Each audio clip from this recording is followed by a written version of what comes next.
Okay, I'm just going to share a short video on, this is the Bestway 3 metre, so it's a 10-foot round pool. So I'm just going to show you basically how I've got it set up, the covers, that type of thing, and also how I'm heating the pool as well. So first up, I've got the standard cover on. These covers, this is like a protective cover, kind of just catch flies and other things. So I've got that on. So, and then I'll show you then what I've got underneath here as well to heat the pool. So I'm just going to go ahead and take off the main cover now, and then I'll show you what I've got underneath. But this one's pretty good. It's a nice tight fit. It's the Intex cover.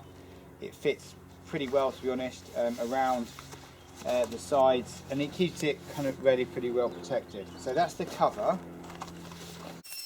The next thing I've got on here is the Intex solar cover. Now the Intex solar cover, it is essentially bubble wrap.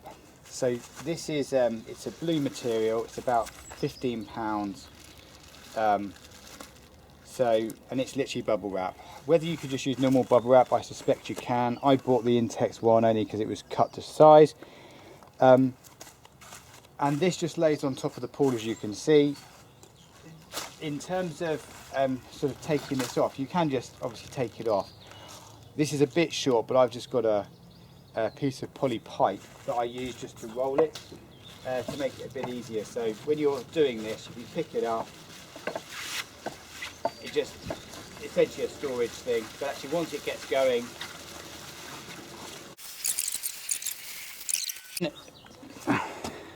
so that's my pool. My pool's been up about 2 weeks now. I'll show you the kit that I'm using to try and keep the pool clean and tidy.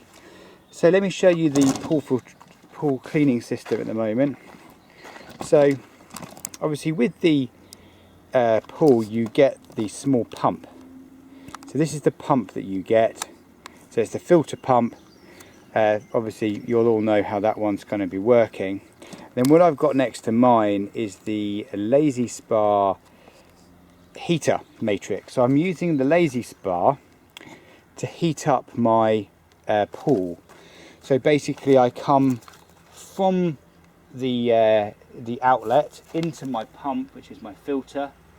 It then goes into my Lazy Spa at the bottom here. Then it heats it up in your Lazy Spa and then comes back out to the pool. So the blue cable at the moment, or the blue pipe, which goes back out to the pool, is just because I don't have a spare sort of plastic cable. So I will get a plastic one at some point. So at the moment, that's what that blue pipe is. I will get that kind of fixed up. At the moment, I've set mine to 27 degrees and it runs off the egg timer. It's pretty reasonable actually. It has heated up. I think when I first put it in, it was 17 degrees. It's taken it to 27. 27 is about the temperature that's working well. I will do, if you want to subscribe, I will do a separate little video on this egg. Just a couple of sort of things you have to be aware of to do with the flow of the egg. It also gets very hot in the sunshine. So mine's sort of under this tree. So if you're wondering why it's set under the tree a bit, it does get very hot. So because this has got south facing, I have tried to protect this egg by putting it under the tree, and I use a piece of wood actually. So in the sun, when the sun comes round, I've just been using a piece of wood to stop it. Otherwise it's been tripping out just because it's getting so hot. So just to think about your location of your, if you do go down the route of this, of the egg, so you can pick these up kind of obviously used because of the Lazy Spa's burst. So if you want to pick one of these up, they're quite cheap to pick up. And so it's doing a pretty decent job. I went for this over just there's an Intex heater you can purchase, and the Intex heaters I think are about £120, but I think they kind of burn out a bit more frequently, whereas these, they're about half the price to pick up, kind of used ones. But there is a little flow, you need to worry about the flow a little bit on them. But I'll do a separate video on how you can actually set this up, how you turn it on and configure it. So hopefully that kind of helps. As I said, I think in my previous video, you'll see at the beginning of this how we set this pool up. It's all been set up kind of on a on a level. As I said, everything's working pretty well. In terms of the cleanliness of the pool, this is mine. It's pretty clean actually. I'm pretty pleased with how it's going in terms of cleanliness. I'm using a starter kit. I'll go grab that now and just show you what I'm doing to keep my pool as clean as possible. So this is the kit I've been using. It's got the main stuff you need basically to look after your pool. Main thing is each day you use your testers just to test the pH, alkaline and chlorine levels. So you go ahead and do that. It's got the chlorine in there, the reducer in there, the increaser in there, and just a couple of other bits. I've had to use quite a lot of pH decreaser to get my pool level. I've just been keeping a sort of track of how things have been going.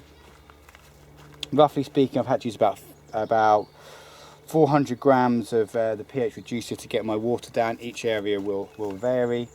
And then each day roughly running about 9 grams of chlorine, which has been keeping it about in the right places. So in terms of kind of cost, when the heater's running kind of 24/7, it's been costing about £5 a day to run the heater.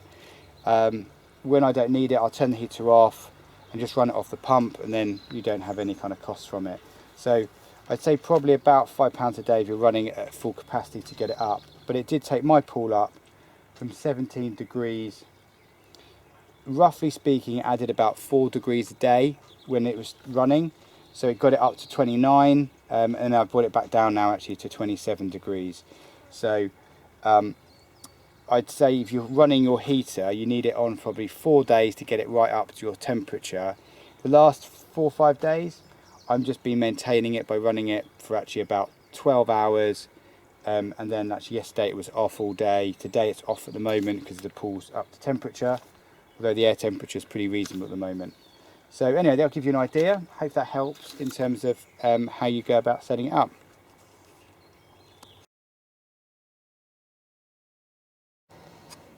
Hi, so in this video we're going to be showing, we've got a 10-foot, so it's a 3-meter Bestway steel Pro Max. So this one that takes 4,500 litres of water. So we're going to show just setting it up. We're going to actually connect a heater to it as well. So we'll just show you some levelling, what we're doing. So that's what we're doing. Okay, so this is the pool. It's not going to be located here, just showing you the physical sides of it. The erection of it is pretty quick. You can put it up probably in 20 minutes. I did it on my own. You've got a bar. You thread the bar through the cables. You've got 2 sizes of bar there. The thicker bar just goes through here. Put your corner piece in. Drop your pin in with the rubber washer. Just pushes straight on through a clip. And you literally go around and do all that all the way around, and with the leg, and that's your foot, and we'll show you how to do that in a minute. So what we've done now, we've set this up. I've cleared an area which is 3 square meters. Sorry, 3 by 3, so it's 9 square meters. So it will be about right for the round pool. I've leveled it off. I'm using some just sharp sand now, which I'll just smooth out. So I'll just show you that when it's finished. We'll kind of smooth it out to make sure that the base of the swimming pool's got no ripples in it or holes. So hopefully it will be as smooth as possible when it's down. So obviously you get yours as smooth as you can, but I'm just smoothing this off to make it as level as possible, and then I'll show you getting that put up.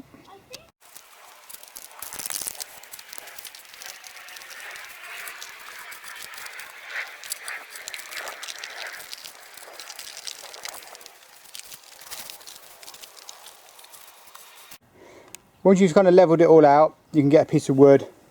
I'm just using this wood to impact it down basically to get it sort of relatively hard, and that will give you a solid base then for your sand.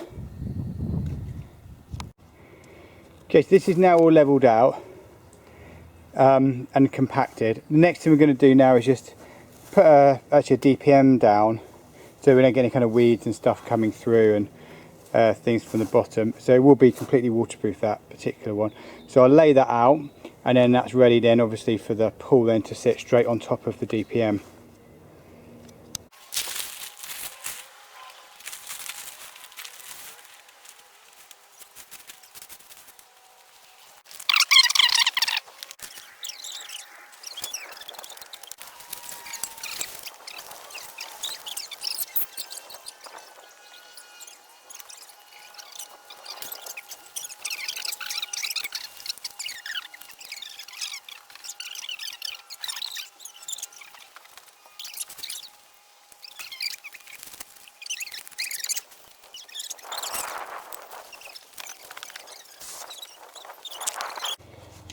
So now you've got your pool in position, pull your liner relatively tight. When the water goes in, we need to make sure it's perfect, but get it as tight as you sort of can. You will need something under the feet. I'm just using some block paving here, just under each foot. So I'm just digging a little hole on each one, making sure it's solid underneath, and that will give it quite a lot of strength. So I've just done a couple of those.